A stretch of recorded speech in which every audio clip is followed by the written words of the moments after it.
What is sad at that time, through the activities of the colonial powers, is that the era of assassinations and coup d'etats begin in Africa. It begins as early as 1960. Silvanus Olympio is assassinated in 1960, barely a few months after becoming the head of state of Togo. And it's instructive that Silvanus Olympio actually escaped to the embassy of the United States of America, and is instructive that, in fact, and is debated, that it is the French and the Americans who engineered his death. I know the late President Gnassingbé Eyadema claimed that he's the one who shot him, but who urged him to shoot Olympio? We have started a totally different phase. Olympio is dead in 1960, and we now have Lumumba in 1961. Once again, Joseph Kasavubu has been recruited by the Belgians. Mobutu Sese Seko has been recruited by the Belgians. And Patrice Lumumba is assassinated at the behest of these powers, courtesy of Moise Tshombe. And Congo has never known peace. They are destabilizing these countries to ensure that Africans are not united. And after 1961, in 1966, Kwame Nkrumah himself is overthrown. And after Kwame is removed from power, the Pan-Africanism debate now begins to take the back burner. I'm not, of course, unaware that people like Julius Kambarage Nyerere are still alive and well. But the truth is that with the death of Kwame Nkrumah, Africa is destabilized. We see now the frequency of coups, and some African commentators are now beginning to say that coups were as frequent as breakfast in Africa.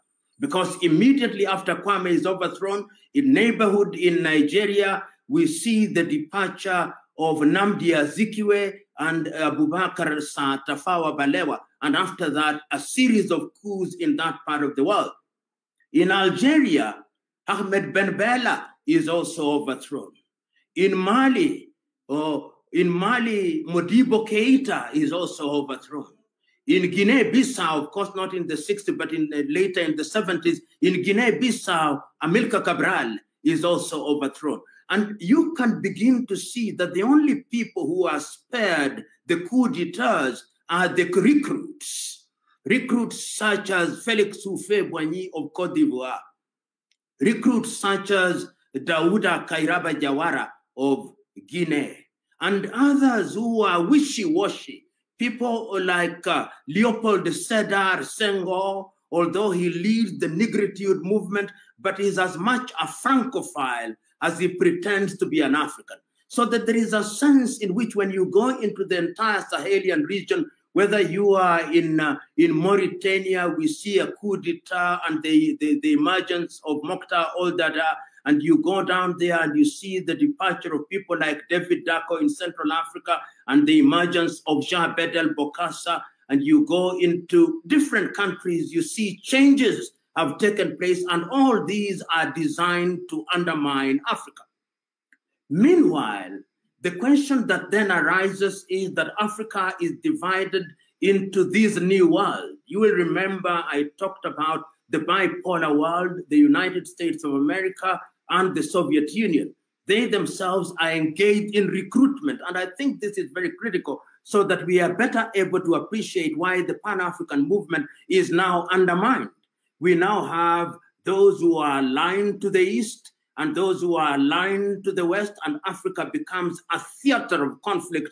And we have recruits such as Mobutu Sese Seko doing all manner of evil in the Democratic Republic of Congo, but you cannot remove them because the United States of America ensures that they are there. People like Jean Bedel Bokassa are cannibals, but you can't remove them.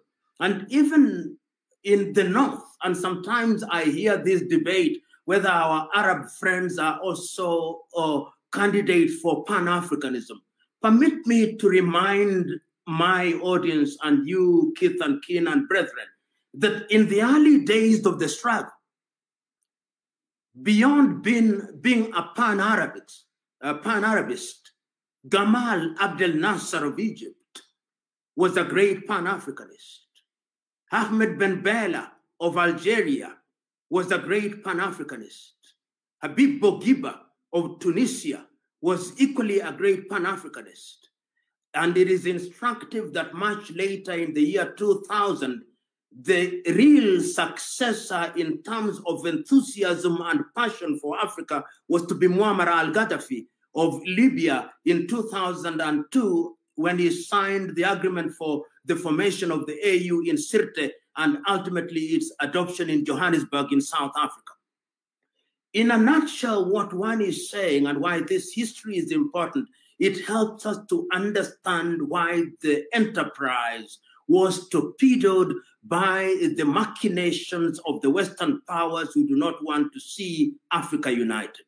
But allow me to backpedal a little. As we are talking about the African liberation movement and Pan-Africanism, we must also remember that many African countries were still not free from the colonial yoke. And that is why, in addition to the African liberation movement that was established in Dar es Salaam in Tanzania in 1975, for the purpose only of focusing on the countries that were not independent in the Southern African countries, the frontline state was created and adopted by the OAU in 1975 with Mwalimu Julius Kambarage Nyerere as the chair. And the agenda of the frontline states, and which comprised Tanzania, Zimbabwe, Angola, Zambia, those states were mandated with the task of ensuring that Mozambique was free, Rhodesia then, which is Zimbabwe, was free, Namibia was free, Angola was free, and South Africa to be liberated from the apartheid regime.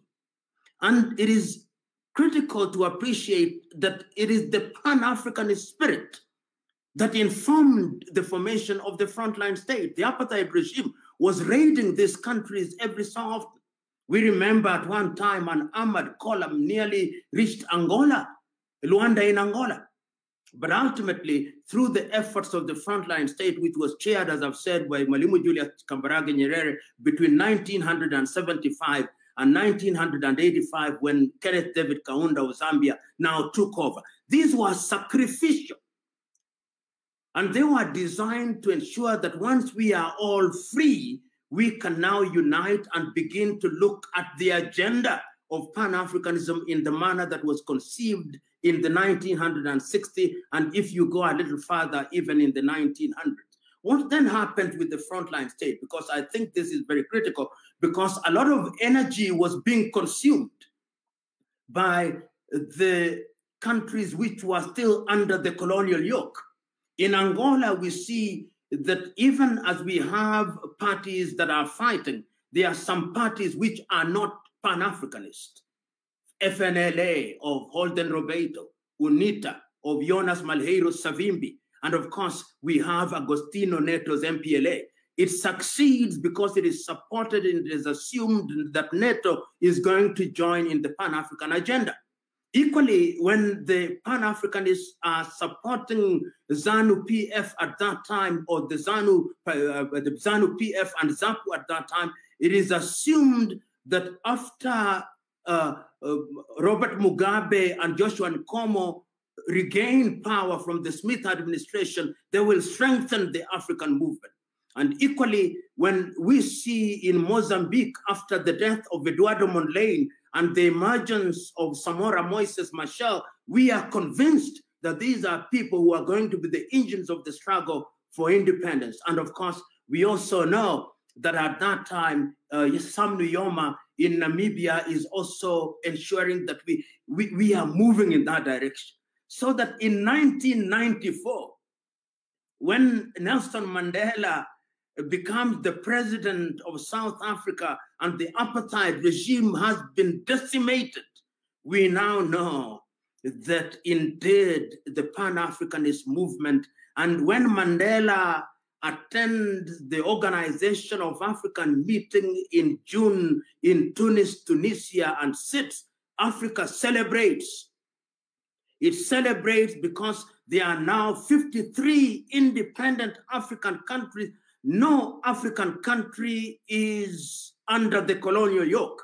Of course, you now know that we are 54 countries, with South Sudan having broken away in the year 2011. But at that time, we celebrated because apartheid was over. And this once again brings me to the entire question of Pan-Africanism. It is something that is alive today as it was alive in the early days. Because I've mentioned South Africa a little bit, I want us to backpedal to the year 1906, just to inform us, particularly the younger Africans, that the idea of Pan-Africanism was an old one. You know, as I said a little earlier, in 1900, Williams from Trinidad was calling a meeting in London, and we had the meetings in Manchester, and we had all these meetings of the Pan-African movement. You remember in 1945, we talked about the Manchester meeting, the Pan-African meeting. In 1974, we had a Pan-African meeting in Dar es Salaam. In 1994, we had a Pan-African meeting in Kampala, Uganda. And in the year 2014, we had a Pan-African meeting in Johannesburg, South Africa. Where does that spirit come from? It came, as I've already said, in the 1900s, but I wanted to speak of an event in 1906. This was a speech that was delivered on the 5th day of April, 1906 in Columbia, University of Columbia, by a great South African to whom South Africans don't give much credit, Pixley Kaisaka Seme. In that speech, which I commend to everybody, entitled The Regeneration of Africa, Pixley Kaisa Kaseme looks at Africa and he says, among other things, that I look to the day when I go through the Sahara and I cast my eyes beyond Sahara and I go down into the Congo and I look at the lush equatorial of Congo and I go beyond that and look to King Chief Kamar of the Botswana, and I go beyond that and I go to Angola and I go down to South Africa, that I look forward to the day when Africa will be regenerated. Pixley Kaisa Kaseme is clear about the Pan-African agenda. King and queens, sons and daughters, brothers and sisters, this was a very powerful speech from the Professor PLO Lumumba, and he's definitely speaking the truth. And we always want to hear or want to share this kind of news, this kind of information to brothers and sisters in the continent and those who are in diaspora, because the aim in this time as Africans is to unite the continent of Africa. And we need leaders who knows the system of these colonies in order to achieve what we need. And out of them, otherwise we will put puppets leaders, or those leaders who are there for the interest of colonizers or of their masters, not for the African people. So you heard well, Professor Pierre Lumumba explained in high level, or explaining deep the stats of these schools that we see today. And the aim of sharing this video is not to support coups, but we support good leadership. And we see this coups is definitely good, because up to now, all those who are taken power by coup, they are not against the African agendas, while they are the one who leads the unity of Africa. That's why you see in West Africa there, these three brothers from Mali, Niger, and Burkina Faso joined their bloc, call it Sahel region.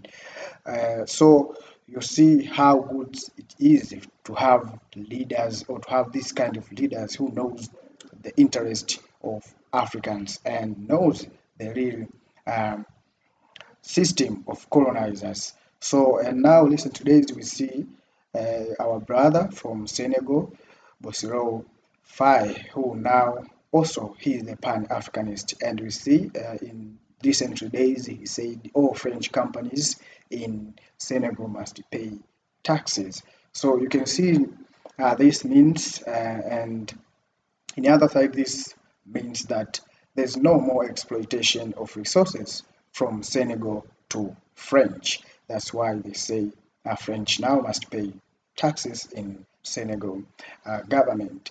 And in this, in his first speech, Osman Sonko on that uh, election period, he said French must leave Senegal alone. So you can see how Professor Pierre Lumumba speaking in deep on these kinds of coup and assassinated of leaders. Once we come in assassination of our leaders, of our former uh, founding fathers, we see, I say that the assassination of Patrice Lumumba, Kwame Nkrumah, and others leads to not Africa, leads to Africa not to unite at the time that we wish to unite, because those are the these leaders and others, they were the one who leading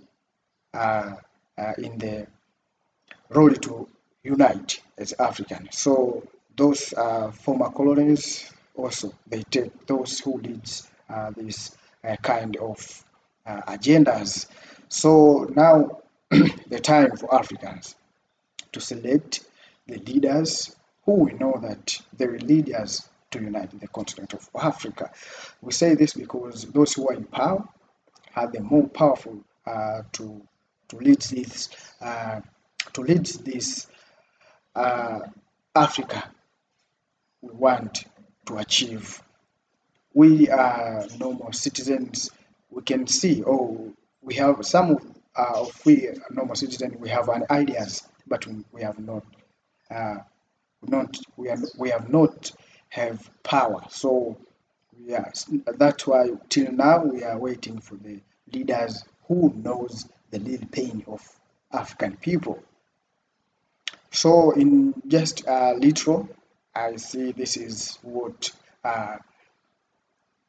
how this is good news, or this is good informative video to share with you brothers and sisters in the continent and those who are in diaspora, because no one will come and tell us that Africans do this and this in order to achieve your agendas. Instead of we, the time to unite the Africa we want, the time to achieve our goals, the time to achieve everything that Africa we planned, the time to achieve single items that Africa may use as a state is now. And the role of this is we current generation. We appreciate the work done by our founding fathers to take this continent in the hands of Africans. Now this they left the role that we current generation, our biggest role is to unite this continent to be one where we can share same judicial, we can share one president, one currency, one passport as Africa, be an identity of Africa, not identity from maybe from Tanzania or Kenya. It will be identity of Africa, of African, that and all things that as a state need to share. This will lead us to be respected once we travel abroad the continent. Please, you have anything, let me know in the comment section, because what we need now is what our founding fathers wish to be. That's why we're still going with the ideas or with the plans that our founding fathers want to be. So thanks for watching. Please write down in the comment section what you think on this and share to the more Africans. One.